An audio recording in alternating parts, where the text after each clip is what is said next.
Okay, welcome back to the podcast. This is episode number 157 with my guest, Robert Van Sice, and one of the members of SO, Eric Cha Beach. I've been doing a series of these podcasts with my friends from SO, with our teachers from our undergrads and our graduate studies. We did one with Mike Rosen, John Beck, Dr. Larry Snyder, and now finally Robert Van Sice, all of who is the teacher, that we all had in common at Yale University. Bob's had a huge impact on our lives in terms of the way we teach, but also in the way that we play chamber music and teach and talk about chamber music. And so I really wanted to talk with him and Eric about sort of what his thoughts were as his career progressed behind teaching chamber music, and amongst other things. So hope you enjoyed this conversation. This is Robert Van Sice. Talk to you soon. Bye. Let's gavel this to order. Robert Van Sice, I appreciate you doing this, and Eric Cha Beach is with me. We have been, we spoke a little bit as this podcast before we started, and we were sort of connecting some dots between ourselves and just sort of Yale alums. But we've been doing it with our individual professors as well. Jason and I sat in on one with Larry Snyder. We did one with John Beck from Eastman, and we did one with Mike Rosen from Oberlin. And just as a way to sort of further connect our dots individually, not just from your influence on SO, but then what Larry sort of added to SO, and what Michael Rosen and John Beck. But and again, we're not going to cover your entire life or everything that you've done in an hour and a half, but I want to sort of hit some big things. One is to sort of help students understand a little bit of your lineage from when you first started teaching, like when you left studying with Mike Rosen and went on, what landed you in Rotterdam and then back at Yale, and sort of hitting on some big points. You in particular have had a huge influence on the repertoire and performance of marimba playing, education in general being sort of like the methodology of teaching, but then also in particular chamber music. And I think that's sort of the final thing I want to hit on, because that's sort of why we are what we are, the way we talk about how kids should cue each other and all of that stuff. So all of that prompt said, and also I want to sort of toss in here, Tony the Pony is something that we all know and we'll eventually get to. And I want to say I'm disappointed you're not wearing your shirt that I made for you and paid for, Bob, when I was a grad student. Okay, just so you know, the Tony the Pony shirt does reside actually in a permanent installation on the wall of the new fancy Yale Percussion Group studio, Josh. So not only I still have it, it was put up on the wall as a permanent installation right next to my desk. It's sort of bittersweet. I found that thing the day that we knew that we lost Jamie, and I wanted to have something of him near me. So we found the old Tony the Pony t-shirt, and he resides right next to the desk. Now, I'm sure everyone who's listening has absolutely no idea. I'm supposed to act all Ivy League and intellectual, and actually studying with the Bob includes something called Tony the Pony. I bring it up on purpose in jest a little. Well, first of all, I'm going to try to choke back a little bit of tears in reference to Jamie here, but I bring it up sort of in jest, but sort of being 100% serious in that it is a joke about something that I think is a foundational premise upon which you teach, which is like, if you can't do the simple thing, which is like hit a timpani drum with a good sound, it doesn't matter. Takemitsu is not going to matter. So for you, I kind of want to get to that. So can you start a little bit with like Bob Van Sice, the student? What were you like thinking? What was your worldview? And Eric, you know Bob more than I do. So I want you to sort of have the mic here and chime in and interrupt and ask questions that I just frankly would never even think to ask. So all that said, Bob Van Sice, the floor is yours. Let's see. I'll do this as quickly as possible and as short sort of as able to do. I grew up in the family of musicians. My mom, who had gone to conservatory as a singer and was a great church choir singer in the end. My father was a professional French horn player. And so I grew up as an Air Force brat. My father was a musician in the military. And so that's what took us to San Antonio, Texas. I was actually born in Colorado Springs when my dad was there for the opening of the Air Force Academy, which is a magnificently beautiful place if none of you have ever seen that. I also have laid both my parents to rest in that beautiful place. And so I was born when my dad was there. We spent a little stint in Germany, as very commonly was the case during that time of military families. But I was really raised, Josh, in San Antonio in Texas when my dad came back and was stationed at Lackland Air Force Base. My training started with a young man named Scott Bruce, who was in the band with my father, and I got a marvelous foundational start from him, just a marvelous foundational start from him. And I left high school very, very early. I kind of got into high school. I was dying to go to conservatory since I was a 10-year-old kid and, see what this magical thing the East Coast was all about and all these great orchestras and all this great music making. So when they gave the first lecture as to how many credits you needed to graduate from high school, I sat there listening to this lady who was the counselor in my homeroom going, well, if I actually sort of took 2 more of those, and if I did in the summer, and I tried to pass out of this, I'd get out of here in 2 years. So I did this crazy sort of hyper warp speed high school so I could go off to conservatory. Well, the only deal was, Josh, is that my dad said, New York City, Juilliard, I don't think so. And going to Cleveland or Boston, I don't think so. And then there was Michael Rosen in this nice, quiet, safe little town in Ohio. And he was an A quadruple plus pedagogue. And so, perfect. And so my dad said, okay, I'm comfortable with that. So off I went very young to college. The anecdote I always tell to people is I was amazed the first week I was there that there were guys in the bathroom at my dorm shaving in the morning. That was like something my dad did. This was really like mind blowing to me. And so I had a magnificent year with Mike. And I was taking private lessons, and you guys both know that I have always had this duality of loves between the orchestral canon and timpani as an instrument and the marimba, that I sort of unashamedly was always in love with both of these things. And so I was going into Cleveland because Cloyd Duff was there, and I was taking private lessons there. And that was at the moment where Cloyd and Maggie kind of had decided where the finish line was going to be on his career, and that they were going to retire in 3 years or whatever it was. And Cloyd said, listen, if you want to come study with me, and I'd be very happy to keep teaching you, you're going to actually need to come over here and go to school at the Institute. I'm not going to have any more private students.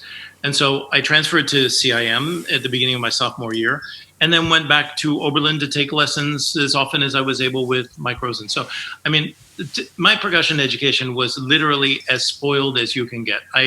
In high school, there was a man who is unfortunately recently deceased named Dean Witten, who was a young man fresh out of Eastman who had come to play in the San Antonio Symphony. There aren't superlatives enough for how great of a teacher Dean Witten was. Completely, Josh, that say that a teacher changed my life. How many times have we ever heard that one? And usually it's exaggerated. Dean Witten changed my life in the literal sense of. We went from you seem to play percussion pretty darn decently, kid, to if you really want to play percussion for real, here's how it goes. And so I had just this magnificent time with him. And he was also, as I look back on my career, and I told, in fact, I remember his son, who's now a professional percussionist, you may know his son, Matt, was literally born. I mean, he was that big in a bassinet in the next room when I was taking lessons. And I told Matt after his father's passing, that had so much to do with me somehow subliminally deciding to want to teach as well as play. Just because I could see in front of my own eyes this incredible change in my playing, in my persona, in my thought process, in my everything. And it was all coming out of, every Thursday or whatever it was when I would have my dad drive me over to Dean Witten's house for my lesson. And I think that the sort of very first germination, the very first seed of loving pedagogy came without even recognizing it from my great lessons in high school with Dean Witten. Can I don't, sorry to interrupt you, Bob, but I want to ask you a question about that. Can you tell me, do you remember something specific that he said? I mean, I think of things that Larry said to me. Sure. I think of things that you said to us in a chamber coaching that's like, you maybe said it the same way 14 other times, and then the 15th way was like, boop, sure. That was the key. Like, what was it that he said to you that was like, oh, like that you had those couple moments? I remember a sentence of Dean's very well, even to this day, 1,000 years later, is when something would go wrong in my playing, he would just say, you're not listening hard enough. And the idea that the truth is in the sound, this thing that, they'll chisel onto my tombstone, right, is, I think the first time I heard something, Josh, that really amounted to the truth is only in the sound, came from Dean Witten telling me, you're just not listening to yourself close enough. And that no matter how much one is taught, we'll do the definition of that word maybe later, but you are responsible for your own journey as a musician, as a person, as in everything. And people Sherpa you through that journey. And sometimes you get good Sherpas and sometimes you don't necessarily get great Sherpas, but that you're responsible for what's going to come out of your hands. That started with Dean Witten. And he was also kind enough to advocate for me when I was looking to go to school and everybody's looking at my dossier and said, we're not taking some kid who's not old enough to be out of junior high school into a conservatory. And Dean Witten got on the phone to Mike Rosen and lobbied on my behalf, for which I'm grateful until today. And then, I think, Josh, it'd be impossible for me to tell you in a year's time that I was with Mike Rosen what I learned from Mike Rosen. The list would be as long as my leg. And I was also too young and too stupid to know what half of that actually was. And so many things that I think that we learn from one another, whether you guys learn from the other three of your colleagues in a soul rehearsal or you learn in a formal setting with a teacher, it happens kind of by osmosis. That these things there aren't so many, sort of epiphany moments and epiphany statements, those make really great stories, but the true learning seeps into you and your pores minute by minute as you're studying with somebody. And so what did I learn from Mike Rosen? I got asked that question in an interview once. Everything. I think Adam Slutsky would probably say something very similar. Everything. And then when I went to study with Cloyd, I just did an interview about Cloyd of a man who's writing a book about Cloyd 3 days ago. I think first of all, I learned from Cloyd Duff sitting in Severance Hall, just it goes like this. And just simply, if the man and I never met for a lesson once a week, it wouldn't have made a whole lot of difference. It was how to play the timpani phenomenally well twice a week sitting in the balcony of Severance Hall. Can I ask you, like, that's to me, I remember having some pivotal moments like that as a student. And Eric, if you sit here and nod like that the whole time, I'm going to be really mad at you. Be a human and open your mouth. Sitting, I think there's the moment, I think, as a student where you realize that you don't play the same way in the practice room as you do on stage. Or that those are two different possibilities. Like, you can't just walk on stage and expect what you've done in a small brick room to translate. And you hear Cloyd Duff, or you hear, I heard you play live, or first time I played was and you're like, oh my God, that's how you hit that wood slat. Like, not that I never had that sound at Yale, but when you're standing on a concert stage, it's just a different thing. And for you, like, how was that with Cloyd?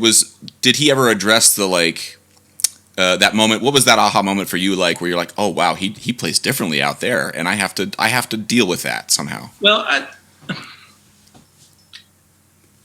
Cloyd was way more of a guide than a teacher. Okay, it was somebody who, our lessons with him, Josh, were very simple. We played top left to bottom right of a symphony in a lesson, and so we're playing Tchaikovsky Fourth Symphony this week. There's the first note, and then you finish with the final cadence, and he just kind of walked you through. And so there weren't enormous deep dives into either thought processes or ideas or concepts. And once in a while, you could talk him into, the Cloyd, you just grab my sticks and can you play that for me? And then sometimes he'd just stand up from his chair where he used to sit and conduct with a music stand in front of the timpani. That's how all our lessons took place. And he'd just stand up and play on the wrong side of the drum and play a couple of rhythms and whatever. But I just always remember not just that there was more sound than any of us were making, which is what you're talking about, that professional sound that filled the concert hall. But I know this sounds all artsy. You could feel the sincerity of his sound when he touched the drum in front of you. There was a difference between the way this man contacted a drum and the way I did. I knew a timpani at that age. He was married to one, and it was just a completely different thing. And so then you would sit in Severance Hall and you would feel the sound in your feet, or you could feel it in your chest. And those are all the things that I talk about with my students all the time is that you can't live too much of your student life in a practice room, because that's preparing for a profession that doesn't exist. There are no professional practice room players, and that music is played in a concert hall. And one of the great experiences I had at Yale was during the time that Feeney was there. Okay, I mean, and as we're going to go through all these stories, all these people, can you imagine how lucky I've been? All these unbelievable people, when we look back over that I've had the privilege of being in a room and making music with. But that was a time, Josh, when Marty Bresnik wrote Grace for me, the double marimba concerto. And when we were getting ready for the first rehearsal, it was Eduardo who was going to come play that concert with me, but Eduardo couldn't come to all the rehearsals. So what we did was, in the first rehearsals, I had all my students learn a certain chunk of Grace. And so they would play, 5 letters, and then like another guy would come in and play 5 letters through the rehearsal. And Tim came rushing up at the end, all Tim Feeney-like, says, how do you make that sound? I said, which one, Tim? I mean, I just sort of didn't understand. I didn't understand the question. Well, how do you make that sound? It's like, I've been sitting out there as we're rotating. That sounds like 4 times bigger than every single one of us who's playing. So how do you do that? And you know what the real magic is? It's total magic, Josh. I had played way more concerts than they had ever played. That's exactly how amazing it is. It's nothing more than that. And the number of times I have said to you guys, and all of you roll your eyes in exactly the same way over 3 decades of people rolling their eyes. I mean, sometimes the answer to a question pedagogically is, guys, when you're my age or when you've played a couple hundred concerts, it'll sound that good. And in fact, it'll probably sound better. And then you guys all look at me in the studio like that's a total nonsense answer. That's a complete cop-out of how that sounds like that, and mine doesn't sound like. But, the older I get, Josh, the less I'm a fan of this sort of magic mystery, the sorcerer, ultra genius, all-knowing professor. Yeah. The French have a great saying that is, I saw the sun a little bit before you did. And in so many cases, guiding somebody through life or guiding through somebody through becoming a musician isn't a whole lot more than that. I saw the sun a little bit before you did. And how do I know how to make a bigger sound than Tim Feeney does when he's 21 years old? Well, because I had to fill up a concert hall about 1,000 times more before, when Tim Feeney was 21 years old. I don't want to have a fair fight with Tim Feeney now on stage. He probably would smoke me so bad everybody would make fun of me. Right? I think there's one thing I remember that you said to me in a lesson, and it was along those lines, and it really has stuck with me. And I think Eric could.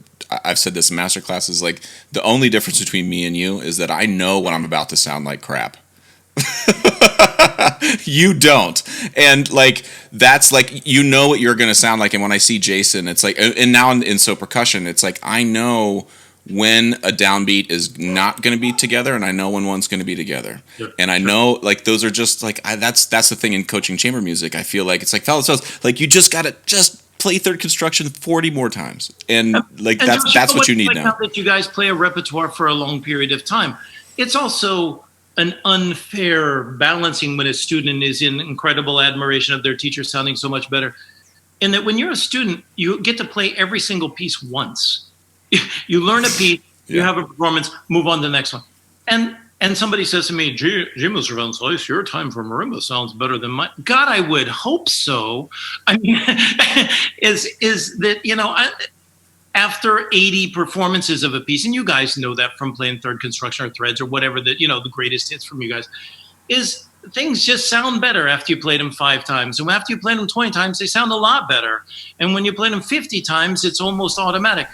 And I always tell my students, have courage. What you just played for your Dances of Earth and Fire sounds so much better than my first performance of that piece. It's not even close. So what's coming is all the good stuff. Yeah.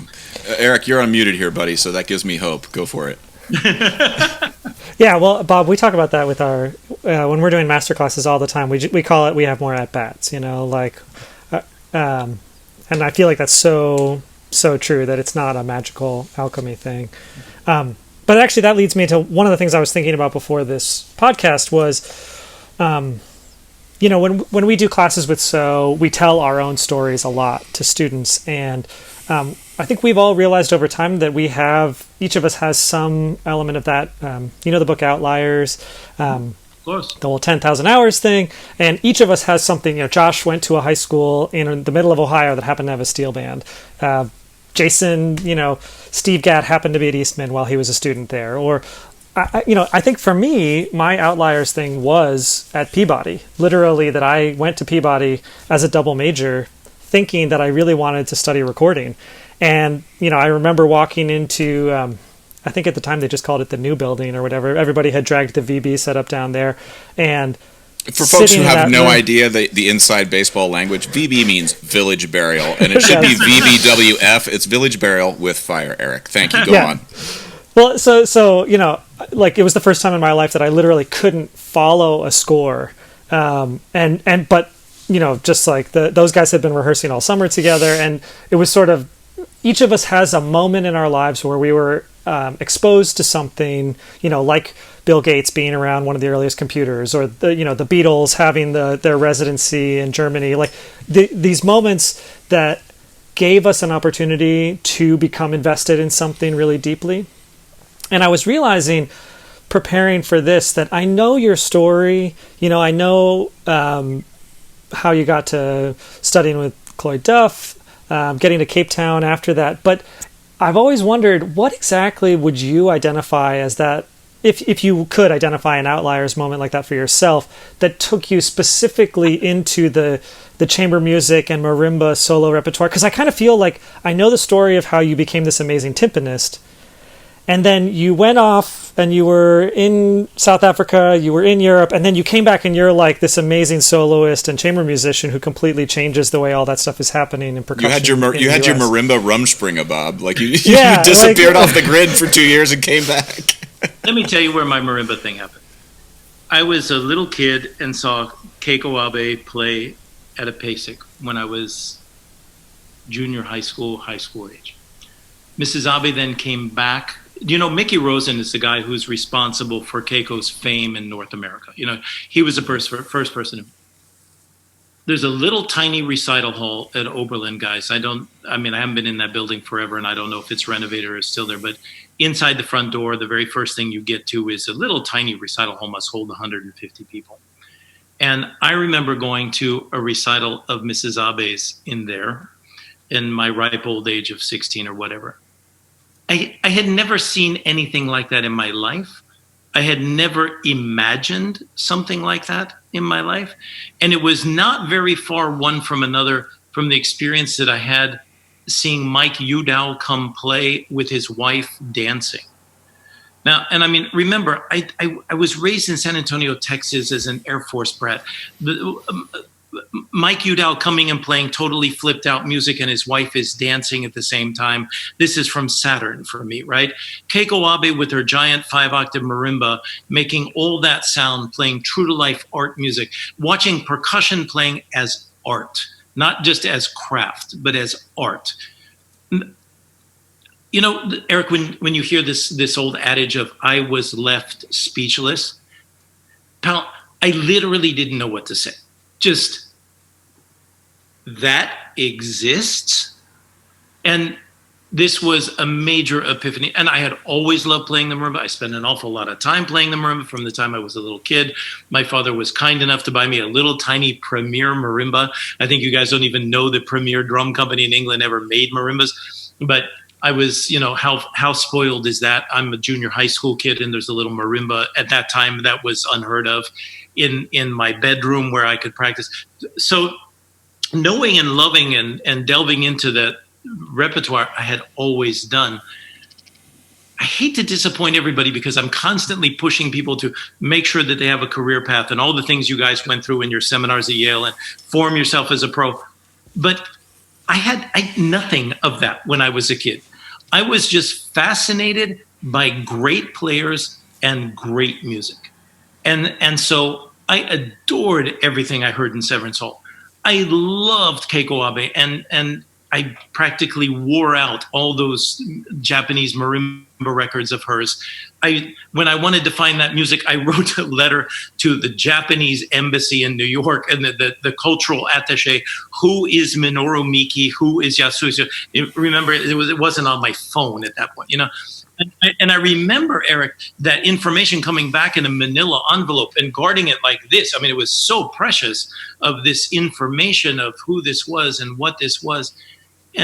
But I could also be just as happy, Eric, still in Cape Town if things hadn't gone as they did in Cape Town and things hadn't changed. I played in this really wonderful orchestra that sounded about, I don't know, the level of Houston Symphony or Detroit Symphony, with a bunch of really terrific players in a beautiful place that looked like San Francisco.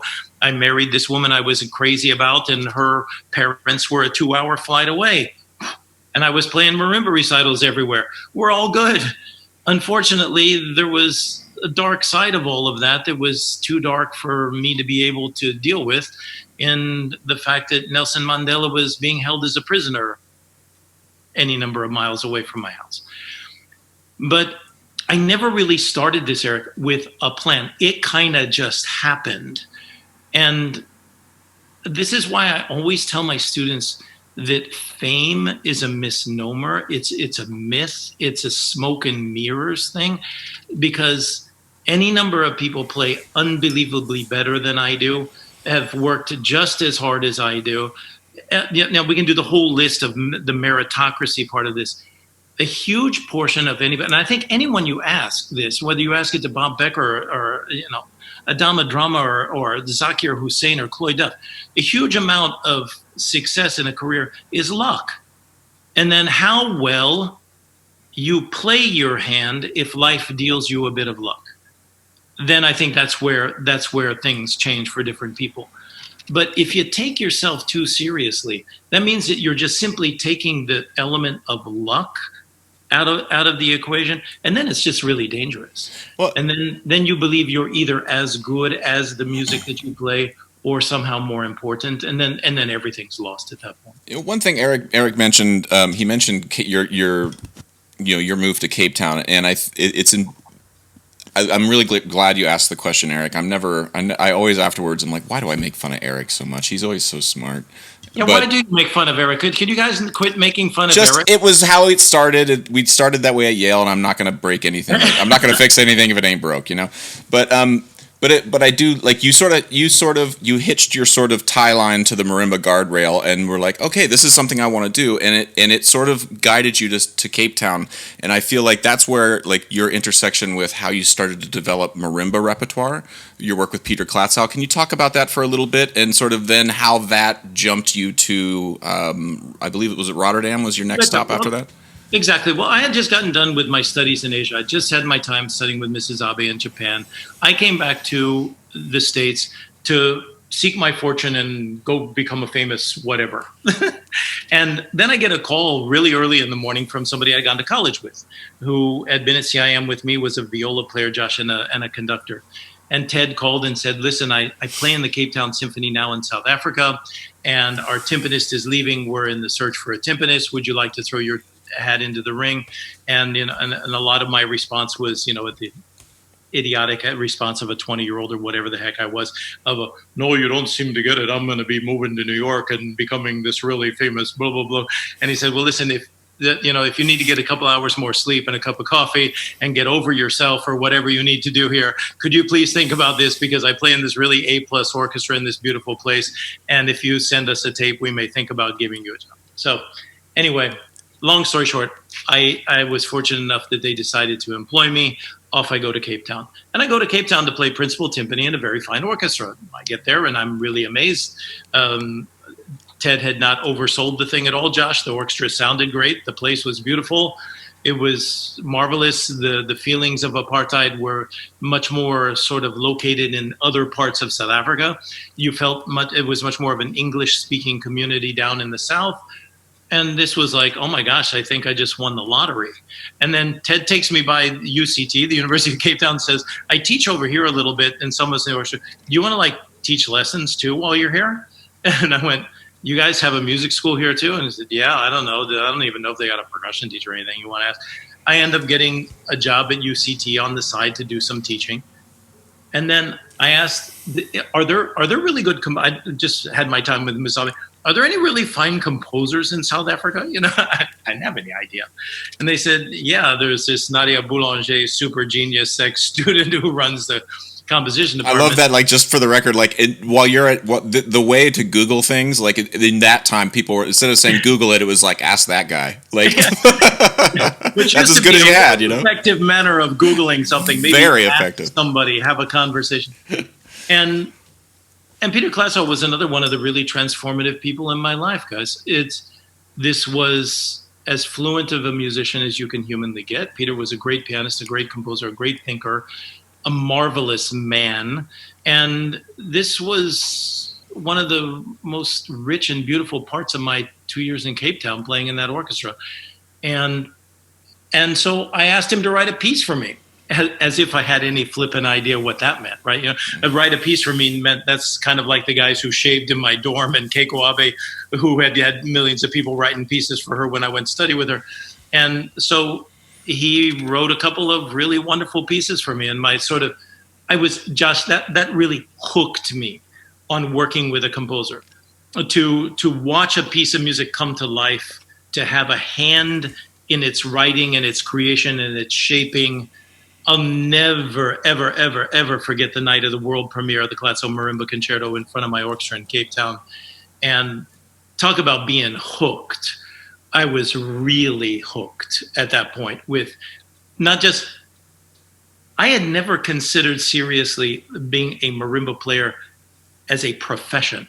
I was a percussion who played way too much marimba and all these other sorts of things, but be a marimba player. I remember walking off stage after the Klatzow Marimba Concerto that night thinking, oh my God, I love every single thing about that. And then I was really fortunate to kind of big fish in a small pond. All these people invited me to play on their recital series throughout South Africa, and I got to play with a number of the orchestras, and all these other great opportunities happened. I got to give some master classes and try my hand at teaching of people other than just full-time students. So, and all this is happening to me when I'm a kid. I mean, I'm 20, 21 years old at that point. And then I made my first record, and that was, there was a small record company in Cape Town. We recorded the Klatzow Marimba Concerto, a very beautiful piece of a man named Jacques de Vasmalan called Mobile Structures that I was so fond of. A piece that, besides the Marimba Concerto, a piece that Peter Klatzow had written for me called Figures in the Landscape with flute and marimba, and I think Tsuyoshi Mirage, who I put on that record too. Mm-hmm. And that record began to sell in Europe a little bit. It was on an LP. And I was on the phone with Tim Adams the other day, and his wife comes out with a copy of my old LP and her son. I said, you need to put that in a dumpster before anybody figures out how to play it and listens to that, right? But that's where it all happened. And then our sort of migration into Europe happened just because I had a date in Scandinavia to go play the Klatzow Marimba Concerto in Scandinavia. They got canceled because I was residing in South Africa. And there was an artistic embargo against everything South African during the apartheid time.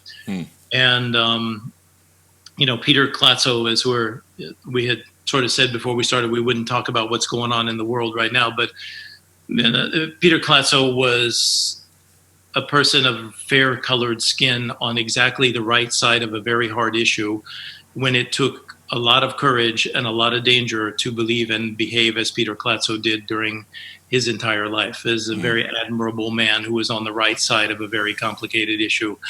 And somebody told me I couldn't play his Marimba Concerto in Scandinavia because he had a South African passport. This was a man who had been fighting every single day and sometimes doing dangerous things to be on the right side of fixing that problem, not sitting on their very comfortable sofa pointing fingers, right? Mm-hmm. And so that's kind of how the marimba began to take over into that. But Josh, again, the same sort of thing of happenstance. If I had started my marimba career in Europe and somebody had told me about a job in a good German radio orchestra and I would have been lucky enough to win a timpani audition, I'd have very happily spent the rest of my life playing timpani in a German orchestra. And so Jesse Levine, who you guys may remember or may not remember, my old viola colleague who passed away of cancer at Yale, Jesse said, Bob, do you know how to make God laugh? So, I don't know, Jess. How do you make God laugh? I said, make plans. Yeah. And Well, and my career has been just an illustration of that, Josh. I mean, so few of these things were planned; they happened. I think the difference is that I'd love to tell to young people, though, is make positive. Luck will bring you places sometimes, sometimes not, but be sure you've got your goods ready to go. And for both of you, that was your case with So. I mean, I remember, and I'm not going to embarrass both of you to tell everybody I remember when you were all little kids, right? But I remember being in the back room, Josh, when you were getting ready to do your first stint subbing with So. Mm-hmm. And all right, Bob, you got to help me through all this repertoire. I got to learn this crazy stack of music, and I'm going to go sub with So for a little while, blah, blah, blah, blah, blah. And Eric as well. And those are just opportunities that had you not had your bag of goods in its best shape, you could have all the luck you want and not be able to capitalize on it. Mm-hmm. And Josh, the other thing and last thing, and I'll stop with the whole story, it's just who you are is something that you guys have made a huge part of your success. I mean, the fact that the four of you guys are wonderful people, and that's not why you're famous, but that certainly has played into it. And what's your sentence? My kids tell me all the time, Josh, just be a good hang and play well. Oh, yeah, be a good hang, yeah. Yeah, but put into the simplest of sort of dude terms, there is a ton of wisdom behind that. And now, once upon a time, guys, when I'm talking about all these old stories, there were 3 marimba players here and 2 setup players there and 1 guy there and sort of a percussion group here. And now phenomenal players are hanging on trees. I mean, that is really true. The phenomenal players are hanging on trees. Thusly, the be a good guy and be decent to be able to work with plays into this more than it ever has. Mm-hmm. Because we just don't have to deal with guys who are jerks. There are just too many people out there play great who aren't. We've always tried to sort of prioritize that in our teaching with students. And at SOCI, too, it's like we see students only for 2 weeks. And so what do you want them to leave with? And I don't think there's been one SOCI student in the last 12 years, 11 years that I've ever fixed their grip. Because I'm like, that's not right now. I think what I need to do is. That, Josh. I wanted to. I could have fixed Victor Cachese's grip, but I decided not to. Bob, they all told me it was Beach who had to fix their grip. I mean, I didn't want to bring it up, you know. But I think we try to leave them with a little bit of a different worldview of like, listen, the worldview is something that you're going to have that your whole life. Your grip is going to be changed over the course of your life. And Eric, unless you have a pressing question. I was wondering if to sort of jump a little bit forward. You've connected dots for me and Eric and students who may have watched the Michael Rosen podcast. Your dot between him and you. We now got you to Europe, but one of the things that we talked about with Larry Snyder was that one of the odd sort of things that we overlap on is Spirit Festival with Lamentations was premiered in the United States in Gazetta Hall, where I played my junior and senior recitals. This was way before I was there, not way before, but well before I was at the University of Akron. And I feel like this is sort of like, in terms of your impact on chamber music and where that imprinted on us, and where commissioning new music also was the other imprint on us, because that's been a big mission of SO's, is to bring new work into the world and play it at a crazy high level if you can. It's Spirit Festival, but also premiering pieces is a messy process. It's not it's you walk out and you're like, oh man, I can't wait till they hear the 15th version of that one. Can you talk a little bit about that process of bringing Spirit Festival into or just your approach to commissioning, and then how the introduction of you in the United States through the University of Akron, and how that whole thing worked, if you wouldn't mind. Do you want me to start with when Larry Snyder introduced Cecile to Dairy Queen? No, we don't. You could start there, but Bob said you're welcome to start, or sorry, Larry said you're welcome to start there as long as you return all of the Omglocken that say U of A on them. That's the only thing he asked. So, from knowing that, Bob, you're welcome to start wherever you'd like. The Spirit Festival, wow.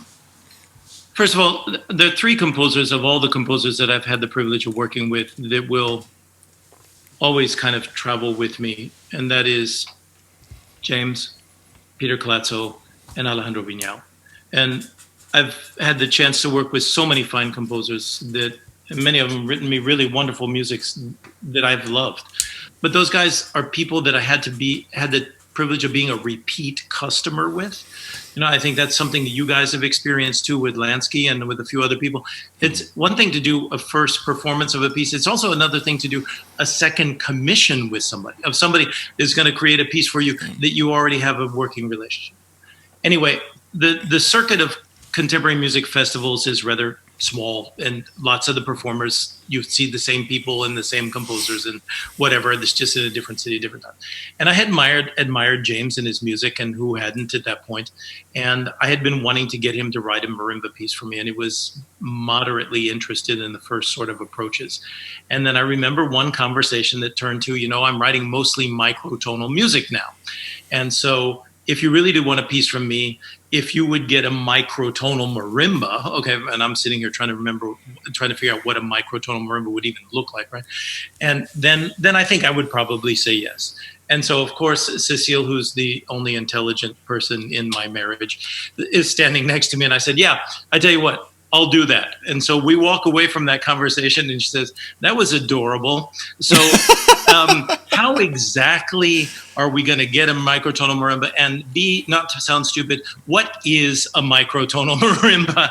And who are we going to get to do this that you just now have us in a commitment with a famous composer to do? And we took the idea to the Adams factory, Josh, and Andre said, yeah, I'll make that for you. And so in came the instrument. The instrument was fascinating beyond belief to learn to play. And the first time we actually took it out and made it come to life was in the States with Larry. Larry may remember this better than I do, of how that actually ended up being the place we took it first. I played that piece so many times in so many different places. I don't know.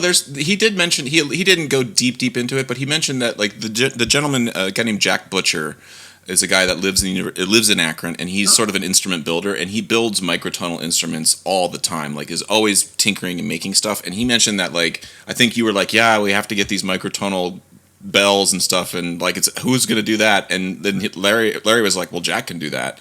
And well, I half wonder if that's like the vibraphone extension, and that's right, and the glockenspiel. That's I didn't remember that part. Yep. But if it may just be that simple, that there was, again, it's like those moments, those sliding door moments. It's like the fact that if Jack Butcher didn't live in Akron, Larry may not have ever said that, which means you never would have come, which possibly means I never would have met you, which means I wouldn't have met Eric and we wouldn't be having this conversation. So, like. And what about the beard? I mean, what would have happened with the beard? That's another story, and I only listened to Stephanie on that front. So, anyway, you're at the University of Akron now, a Spirit Festival. And James came. And sort of supervised these crazy rehearsals and the 63 bazillion hours with a prepared piano, figuring out from, okay, here's what I think it should be, to here's how you actually prepare that piano to do that. I remember playing the first performance with James sitting in the middle conducting. There were 3 sections in that 30-minute piece that we just couldn't get to work. I wonder why. The rhythms were really simple and the textures were really transparent, right? And so James said, Bob, I think it might be an idea if I beat time here, huh?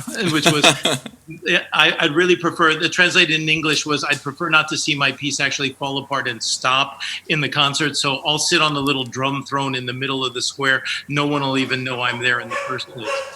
And so we took it, Josh, if I remember correctly, to a few different cities with those students from Akron, and that sounds right, in a few different places. Okay, and if you want your very best Larry Snyder anecdote, this is before your phone and GPS and everything else. This is, swear to the heavens, a true story. Cecile can vouch for this. His instructions for us to get to Northwestern, where we played it, was, you just go to Chicago and you'll see it's just right there. Okay. So that's what it was like to study snare drum with him as well. Just in case you're wondering. For the whole percussion world, just so you know, in case you ever have a gig at Northwestern, that's not how you get from Akron, Ohio. My favorite thing Larry ever said to me was that my snare drum roll sounded like 2 skeletons dancing on a tin roof. Like, Okay. and then you just turned around and I was like, oh, I know what that is. Like, he has a very specific recipe for telling a student And how that'll they help sound. me fix it too. Thank you very much. That really kind of did it. And then that piece then really began to come to life, Josh, as we I think the whole tour of America with Larry's guys sort of proved to me and all the percussion world that this was doable. I mean, this is kind of the Silvio Gualda got the score to Safa. I don't know, let's try kind of thing. And now, now college kids do it, right? But with Spirit Festival, I wasn't so sure, to tell you the honest truth, brother, that was going to work. That was the most complex piece of music that I had ever seen. That was by far the hardest marimba playing I had ever encountered. And there wasn't 8 minutes of it like Mirage or something. It was a half hour's worth of music. And then, by the way, when you get to the end, you have this sliding up and down microtonal chorale you all sing. And don't worry, it only lasts for 9 minutes. Okay, so it was just sort of, and what next, right? Once that happened, Josh, then I really took it back to the percussive Rotterdam guys, who were sort of the first European version of So, if you will. The first time I'd taken a group of my students and tried to turn it into a professional percussion group. And we really took a very deep dive into this piece. And I'm not so sure I've had many more rewarding experiences with a piece of music that I've commissioned than my time with the percussive Rotterdam guys, really bringing every bit of richness that is in that magnificent piece of music to life. Because of the climb the Himalayas part of that piece, of the gear and the difficulty and the this and the that's just been played so little since. I've done it a few times myself after those first 2 or 3 tours. Somebody asked me in an interview, Josh, the other day, something no one ever asked me. What's the greatest concert you ever played in your life, and do you remember it? I never even thought of such a thing. And I had to give an answer. And I think the answer that I gave was the Spirit Festival performance at Darmstadt. That was probably the most resonant moment where I felt something happen. And Josh, this was at the very beginning. You guys all know me who studied with me in the world of chamber music and all these sorts of things. You have to know that my chamber music world is completely self-made. This was not something that was part of my student experience whatsoever.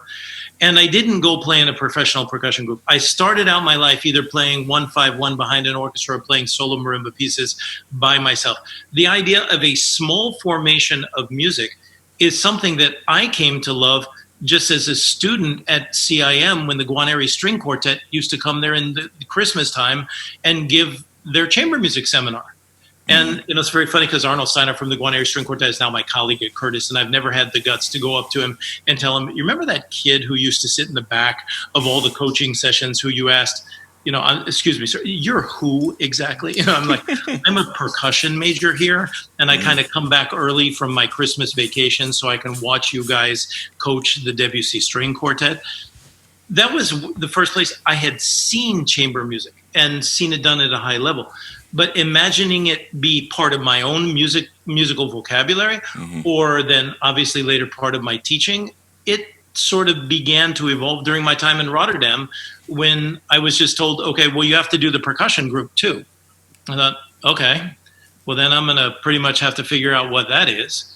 And so my language of how one plays chamber music and learning to play chamber music myself was really done on the fly. And I don't necessarily recommend that to people as the best way to that truth. And I think 7 million hours of rehearsals of third construction in the studio at Yale is probably a better way to get to that path. But my own experience was very much self-made in the world of chamber music. And I adored it. Josh, it kind of encapsulated everything that I loved about the orchestra and everything that I loved about solo marimba music. This was a nexus between those two things. And talk about these sort of epiphany moments. When I first started playing chamber music, kind of came through playing duos of marimba and violin or marimba and flute pieces and whatever, and then starting to coach the percussion group in Rotterdam. It was like, this is my thing. And so it's my timpani world and my solo marimba world that took me through there. and I happened upon what ended up being the musical love of my life by accident. And and I really learned so much of then how you teach this art form from the guys of you were sitting in front of me. And yourselves, because we had a very strong percussion program going on with chamber music by the time I came from Rotterdam to come to teach in the States, but nothing like what YPG is now.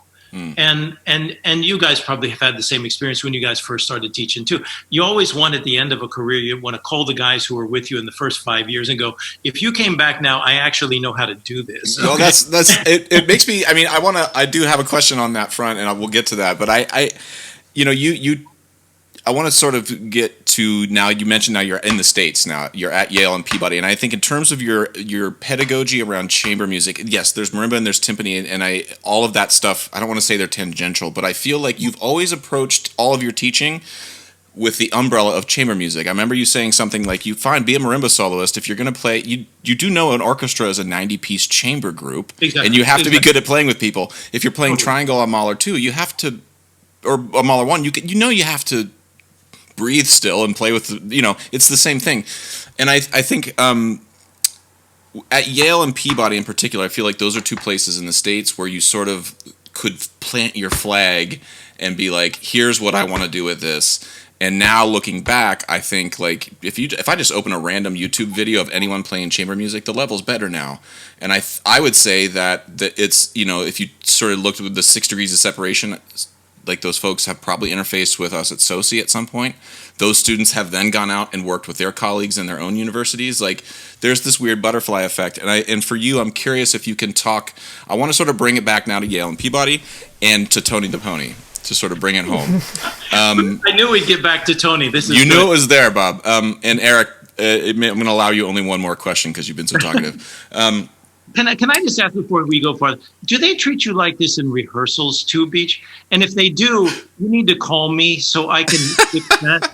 Because I don't think that Jason Truding is an icon. He's still just Jason to me, okay? So if these guys are picking on you 10 years later in your profession, you get me in there and I'm going to fight your corner, all right? Well, Shame on you. Be nice to Eric Beach. There That's you fine. go. Okay, I'm glad to know you're on Eric's side here. When you mentioned that you would call your students and be from Rotterdam from years prior and say, I know how to do this. I also I have those moments now where I feel like I would call you and be like, Bob, I would never get into Yale now, right? Like we're all on the one with that, correct? Like because I played Hochreiner 1 and 2. Numbers etudes 1 and 2 in my audition, and I remember looking you in the face, and you said, "What do you have to prepare?" And I said, "Well, I have Merlin, I have the steel drum solo by Roger Zahab, I have Scheherazade," and you were like, "Don't even want to hear that," and I was like, "Fantastic," and you said, and I said, "And I have these 2 timpani etudes because you said this book, and I'm terrible at this, and I just didn't want to waste your time," and you said, "Thank you," and you sat down, and I played boom, yip, boom, yip, boom, yip, and I sat there and felt like a dummy. And somehow I got in. And I feel like you've mentioned Tony the Pony many times in my lessons of it's the simple things. If your rhythm's not good and if your sound isn't good, it doesn't matter. If you can't play Hochreiner 1 and 2, you can't do anything else. And that has radiated, I think, throughout our teaching. And I'm curious, just sort of in all seriousness, the Tony the Pony approach, I think is key. If I was on the outside, had to squint and say, "There's one thing that Bob Van Sice jumps off of," it's that. Josh, I think that this is the very core of my teaching. Is that, number one, I was raised very old school. I grew up in the Podemsky snare drum book and Hochreiner etudes and playing scales and arpeggios until they were bleeding out of my ears. And I encountered too many guys early in my career that were better at saying the word Donatoni, and they knew how many movements were in Pléiade and what Xenakis' middle name were than they actually played. And the new music world that really I felt like had so much to learn, Josh, from the orchestral guys who just plain and simple had super sussed out their hands and had really wrapped their ears around what a sound was. And I grew up bathed in this idea with Cloyd that a good sound is okay, a great sound is preferable, and an exquisite sound is what we're searching for. And that to really try to make sure that how on earth are you ever going to play a third construction together, the four of you, which you do like nobody? How are you going to do that if you've got rhythmic realization or pulse control problems in your playing? You can be as smart as you like, you can be as good a hang as you like, you can be as intellectual as you like. It's just not going to flower unless you're basically standing on real hands. And so, Josh, from yourself and Eric to everybody else this is the shock and sometimes the look of disappointment with people during their first 2 months at Yale of, I came to study with you because you're the Spirit Festival Xenakis guy, and why on earth am I playing a Cerrone etude and Hochreiner etudes? I mean, what is going on here? And for most people it was because they didn't have a sound yet formed in their ear. Their hand didn't know how to be in service of what was in the dream of their ear yet. And either we just ignored that and then played Omar because it was going to be interesting, or I get in and I fix it. And so as a result, for a new music guy, I'm about as old school, and you guys know that, as you can get. And Tony the Pony, that joke comes from Freer, huh? That's a joke of Tom Freer's. We just turned it French, right? Tony le Pony. That was in honor of Cecile. I was a. Don't worry, my whole life is like an honor of Cecile. It's a longer question. But every single bit of my marimba sound is rooted in the way I learned to play timpani. And every student who I've ever taught to make a good sound on any resonating body, that was done in a room with a dozen Hochreiner etudes. And I really believe in old-fashioned real skills. And I think that it's always been fortunate enough to bear fruit. That's for sure. Now, sometimes I'm super lucky, Josh, because sometimes, I get fed so many marvelous students by so many wonderful undergraduate teachers. Okay. So, I'll take credit for some of the Eric Beaches of the world that at 18 years old, we were learning to read triplets together and, what's bass clef, that's fine. But part of these guys, some of these great people I've had the privilege of teaching, whether they're the Skidmores of the world or Sam Ums or any of these people, yourself coming from Larry, and the list goes on and on. A lot of these people were fed to me at Yale already terrific players. And so, I'd love to puff my chest out with the David Skidmores of the world and pretend like I did that. But David Skidmore was a killer player thanks to his own work in Mike Burritt before he ever showed up on my front door. Mm-hmm. And so but I do notice when people lay down skills that are based in resonant bodies. So if somebody comes to me who's had either a very fine timpani training or played quite a bit of marimba, or any sort of a guy who learned from any of the great French percussionists of how to play a tam-tam, people came from Peter Sadlo and all these things. Anybody who understands resonance and the empathy that playing percussion has to have with the instrument, that's gonna, and the timpani is the world's greatest equalizer, as you guys both know from your training. Mm. You can't tell a timpani what to do. It's also a microtonal instrument. Like, that's the other thing nobody ever tells you in fifth grade when they're like, here's the timpani part to John Philip Sousa. You're like, this is a microtonal instrument? Are you crazy? Sure, I'll tune a fifth. I barely even, brush my teeth at fifth grade. You feed a bad stroke to a 29-inch timpani, and it's going to tell you that was the wrong thing to do to it. And that you can't inflict your will on it. You have to learn to seduce sound out of a timpani. But a marimba is no different. A pair of crash cymbals are no different. And whatever you want.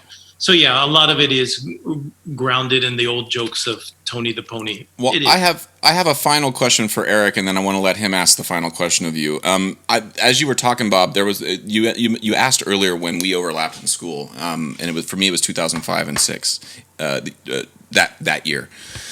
Eric moved his marimba into the studio, and I was playing Hawk Reiner. I can remember this clear as a bell. And Eric walked in, he sat by the timpani, and he just looked despondent. This was like his first week at Yale, and he sat beside me, and he said, and I was like, "What's the matter?" And you were like, "I don't belong here." And I was like, "What?"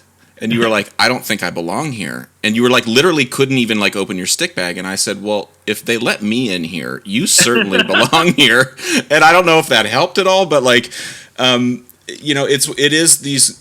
There are moments when you are sort of thrown into the crucible, and you weren't told that it was the crucible necessarily, and then you get in and you realize like, oh no, like this is all for good, but oh no, I have to run and I've never run before, and that was the look that Eric had on his face, and I'm curious, Eric, what was why did you have that feeling, and then how did that change for you? How did you sort of solve that solution in your head, and how did your studies, not just with Bob, but for me, I think of Joan Panetti at Yale as like somebody who also like radically dislodged some worldviews in my head about the way to look at music in the world.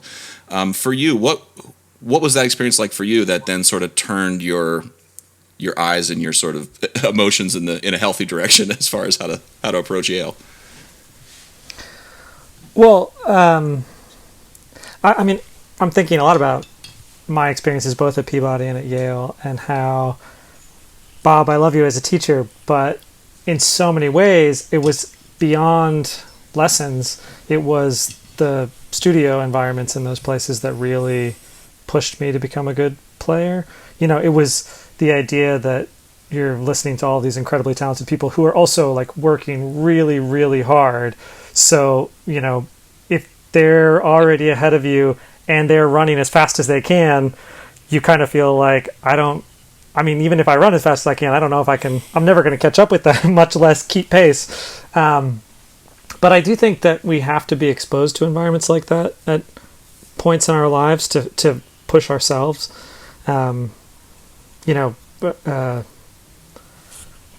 With my wife, I've gotten into running marathons in the last few years, and when people do sports, they're really used to thinking about this as like a mental game, much more than a physical process, right? That you train and you train and you train, and yes, your training is important. It's the only way that you can achieve any amount of success. But at a certain point, your training drops away, and you have to have a way of mentally approaching the thing that you're trying to do. And I think that the environments at Peabody and Yale were as much about creating that mental space of how to convince yourself that you could do something as a player. And actually, it's really funny to hear you say that, Josh, because I do remember struggling in my first year at Yale. I feel like as a student, Bob, I studied with you for 6 years, and there were multiple times that I went through really tough experiences. And every time I would come out on the other side of it a stronger player, a more confident player. And I very clearly remember leaving Yale and not knowing that I couldn't do everything great in the world, but being very confident in myself. And actually, this sort of brings me to the other big question that I wanted to have ready for this podcast was, I wish I could remember the lesson, and I wish I could remember the context. I just remember being in a lesson with you, Bob, and having you say, we were talking about classical music audiences shrinking. And you said something along the lines of, well, maybe it's possible that the performances just aren't that compelling.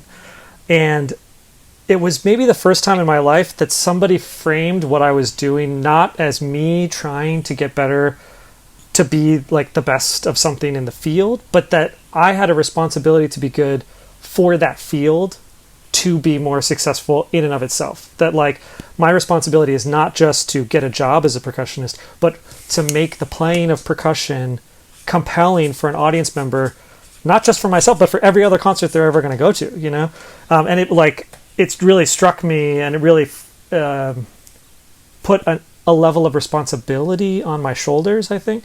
So I wanted to ask you, what do you see? How do you see the responsibilities that your students are taking on through their studies with you? Eric, you bring up just like the core of the points that I think about day and night when I'm teaching people. Number one, if I could just backtrack just a tiny bit, I believe so deeply in that title of Hillary's book, It Takes a Village to Raise a Child. Every one of you learned as much from your colleagues in that studio at school as you learned from me in lessons. And I tell you that when I'm recruiting students, okay? And somebody says, I've gotten into these 5 other schools besides Yale. Why should I come to Yale? And well, I always used to tell them, you bring up the name. Well, number one, nobody has Joan Panetti. Okay, so nobody can compete against that. And number two, you're going to learn more from the other 5 people in this studio than you're going to learn from me. And they always think that's a really pretty phrase that Bob thought up, and it's really nice in the recruiting. Eric, it's just the truth.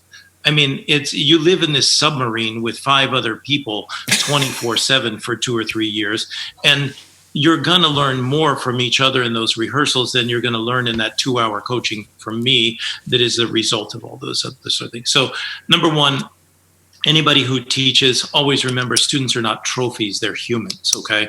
And so when people, run down this laundry list of the Yale people who've been fortunate enough to get work and, they throw roses at me and all this stuff, I always tell them stuff that's cute, but I'm a very small part of all of those successes, okay? If you really want to throw the roses in the right direction, we need to get about 20 people in the room here, and they can all take their part of the success in making a Josh Quillen and making an Eric Beach, okay? So number one, it takes a village to raise a child. Second of all, cynicism is something that I detest, as you guys know. I don't dislike cynicism, I hate it. And I hold David Letterman responsible for screwing up half of our society. This guy took humor of what used to be jokes and humor and turned smartass one-liner cynical things into the replacement for humor. And even though it had no malintention behind it, that and 14,000 other things invaded our society. And we're cynical and smartass about so many things. But so much of the life experience is precious and holy. And above all, things that are precious and holy is this incredible 400-year canon of music that the 3 of us have the privilege to be part of. And it's good enough, just as you guys, you're the last 2 people in the world, I have to tell you how much I detest that sentence. It's good enough. No, it's right is good enough. Anything else is a compromise. And why? Because can you sit down with a piece of paper and write what Paul Lansky did with threads? I can't. Can you sit down and make the magic happen that is inside of the greatest of James's pieces, et cetera, et cetera? I can't. So I think that the responsibility that we have to have back to composers to bring their music, and people who are cynical about, oh yeah, what are we playing tonight at the beginning of a concert? I don't think there's anything vaguely funny about that. And when I played, I was every time telling myself, maybe that's the last time you play, leave it all there. And I just believe so deeply in this beautiful music that we have the privilege of playing. And the responsibility, James Wood, when I played Spirit Festivals, I was his messenger. He said, listen, I spent 2,000 hours of my life coming up with this magical dream. Bob, it's you and these other 4 guys' responsibility to bring it to life in front of these 500 people. Okay. And so I think that the main thing I'd love to say back to any of that, Eric, is have fun. I love jokes, as you know. I love to laugh. I love to make fun of myself. I love to giggle between all of you. But I don't find cynicism funny. And I think that it's something to stay away from as deeply as you possibly can in the pursuit of excellence. And guys, you know what I say to you as students all the time. If you walk off stage from a concert and people say, gee, Mr. Van Sice, that was the best playing of the marimba I ever heard in my whole life. That means, number one, it wasn't true. And number two, you got it wrong that night. If you get off stage and somebody says to you, gee, Mr. Van Sice, I heard a million people play Time for Marimba. That was the first time I really understood it. And I loved that piece. That was your job. And if we can somehow get people to erase the Michael Jordanization of classical music, the hero worship of what it is. And we're going through it so strongly with, I'll leave the names out so I don't embarrass these couple of young people, but I have one or two of the greatest students I've ever taught in my life kind of coming out of school right now. And everybody's drooling all over their face when they're listening to them play. But it's the last thing that those people want to hear is, oh my God, you play so great. Oh my God, isn't that John Cage piece exquisitely beautiful? And it made me feel something I didn't in the rest of my day. That's it. And so I think priorities, and you know what's the problem, Eric, that worries me so much? When you talk about things that are this deep and this sincere and this real, people are like, oh God, is he going to get preachy? And that we're too cynical to even have a conversation about the whole reason to be a classical musician. This isn't part of it or a good part of it. This is the whole thing. As a performer in the funny chain of creator to absorber of the sound, you're the thing in the middle. And to not allow cynicism to taint any part of that, maybe it is preachy and maybe I've got too much gray hair. I don't care. It's very real. It's very real. Well, Eric, that was an amazing question. And I feel like what it does is like advocacy is advocacy is a big word right now in the world. And advocacy can apply to anything, but when it to wall this like advocacy as it pertains to, repertoire you're passionate about, snare drum solos you want to teach, students you would like, whatever, sharpen your axe and make sure that you've polished that thing before you put it in front of people, because that's the best way to advocate for the thing you believe in, is to do it, to exhaust all of your own possibilities before you put it on someone else. And people, this is the thing, it doesn't have to be the most impressive high level performance. What people want to see is an incredible amount of genuineness. Like people can read through the BS and tell whether or not someone cares about what they're doing. And, that sort of approach of advocacy has seeped into the way so does things. Not every night we play on stage, and Bob, I'm not going to speak for you, but I imagine not every night when you walk on stage, you walk off, it's not every night you're just like, wow, that was amazing. Some nights you're like, uh-oh. You feel like you owe some people some money.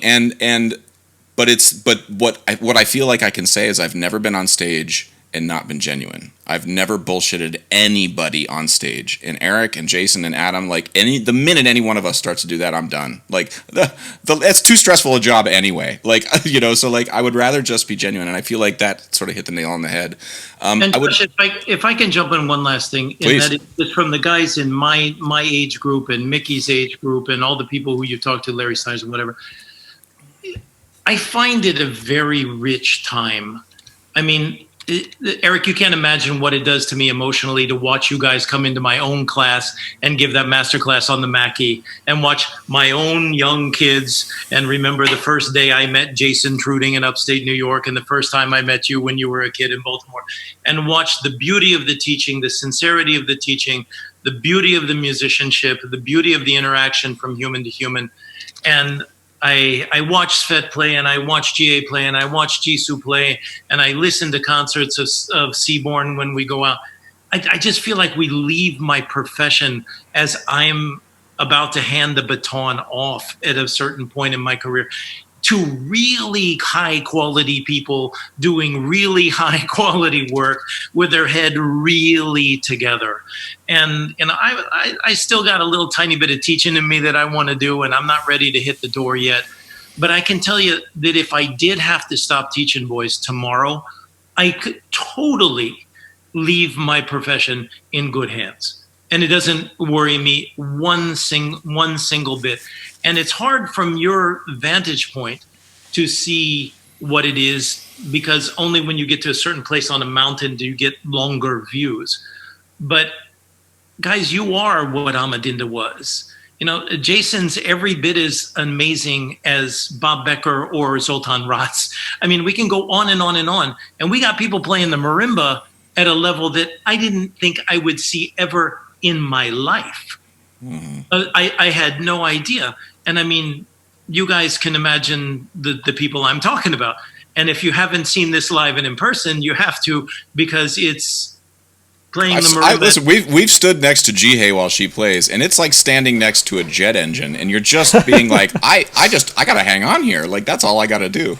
Josh, it's nuts. And with these two baby young guys who are just getting out, with Sam and with Jisoo Jung, I don't even know what to say.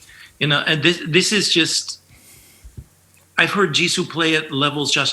I didn't think in my lifetime I'd hear anybody play the marimba at that level. And I want to know, guys, what's waiting for us 10 years from now? And it is so exciting. I think the work that all of your generation of guys have done is so fantastic. And if I could just sort of do sonata form, maybe even last thing in the repeat here. I love that I see you all root for each other. That's so healthy. And I think that this is why your generation of guys are in the street right now and all these other sorts of things. That you're a generation, Josh, where you and Eric go to a Third Coast concert, who is your straight up day-to-day competitor in your profession, and cheer at the end of everything. And guys, that may seem normal to you. And if that is the case, I'm more proud of that than anything I taught. That we're no longer in this bullshit that was 20, 30, 40 years ago. Who's the best? Who's the fastest? Whose marimba mallets have the least contact sound? Whose low C rings the longest? Whose resonator is the big? All this garbage that took our eye off the ball for so long. To see this younger generation of guys in their 30s to their 40s and the guys in their 20s root for each other is so healthy. And I really hope you continue to instill it in young people long after I'm sitting drinking a pina colada on a flippin' beach with Cecile. and I don't give a damn where the bass drum is at school. Well, I will let you get back to Cecile. Speaking of pina coladas, Bob, I think I think the future, the next 10 years, those people are watching this right now, and I hope that they take this as only as data to toss in their bag. This is not information that is a must-have and a must-use, or X, Y, and Z won't happen. Put it in there, use it, or don't. But I think I just want people the next 10 years to sort of know from whence they came, and I appreciate you taking the time today, Bob, to sort of help me connect some dots. And Eric, damn well I love you with all of my heart and would take a bullet for you. So if I'm not making fun of you, then there's a problem. So yeah, maybe then, Beach, that's when you have to worry. If he's not razzing you, then something bad's about to happen. Well, Eric, I'll give you the final word here, but Bob, thank you so much for your time. Josh, a huge hug to you. Okay, it's so nice to spend an hour and a half together. Yeah, thank you so much, Bob. Really, our students are going to appreciate it, and good going with the courage of, even under these situations, don't just say SOCI doesn't happen. This is too important to too many people's lives from too many corners of the earth. And yeah, we're stuck on this silly little Zoom stuff. But I can tell you the silly little Zoom stuff is 17 million times better than not. And one of my colleagues at Peabody, when this first started and we were talking about this, had a great sentence that an old adage of, in life you don't know what cards you're going to get dealt. The art of life is how you play those cards that you get dealt. And here, life is dealing us a pretty hard situation here. I mean, anybody who doesn't think that this is really one of the biggest challenges that we've seen in a century, they're just blind. And this is an enormous challenge that's going on. Any way we can all help each other, and encourage young people to keep believing that there will be a time in the not too distant future where we're all on stage again. People are sitting in that audience, listening to concerts, having the same emotional experience that we've always had. And it is a great example, Eric, don't you think, of the you don't know what you got till it's gone, you know? And here we all are itching for the stage and that interaction. And I think, folks, for everybody who's listening, of the young people who are thinking, oh my God, everything that I was hoping to do in my life may be out the window. People are going to come back so hungry for the concert hall, having been denied it for this period of time. Well, it's going to grow back richer than it was before.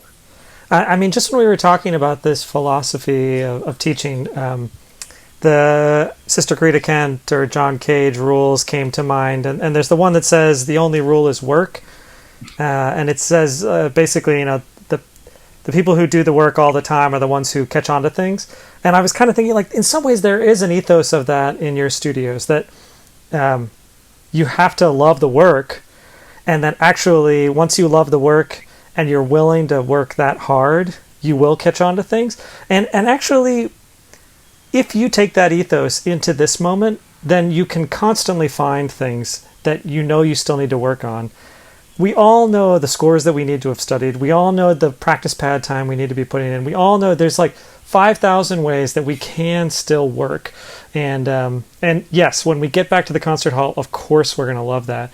But now is the time that it reminds you to go back on those core values of like, if I enjoy this work, I enjoy it now, even when I can't do it the way I normally do.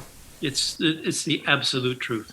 And those kinds of thoughts give people courage, huh? And I think if there's anything we all need right now, it's just a nice hefty dose of courage.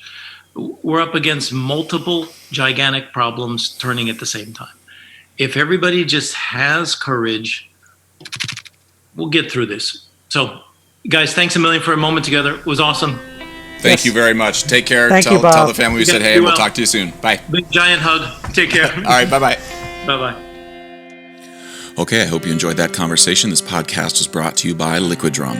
Liquid Drum down in Waco, Texas. Former Yale alum, Todd Meehan. LIQUIDRUM.com. Hilarious percussion videos, great content, funny merch. Check them out. Also, DunleavyPans.com. DUNLEAVY Pans.com. Kyle Dunleavy makes and builds all the steel drums that I that I play on and teach on. And I haven't regretted a minute with Kyle since I met him 15 years ago. And neither will you. All right. Hope you're all doing well. Talk to you soon. Take care.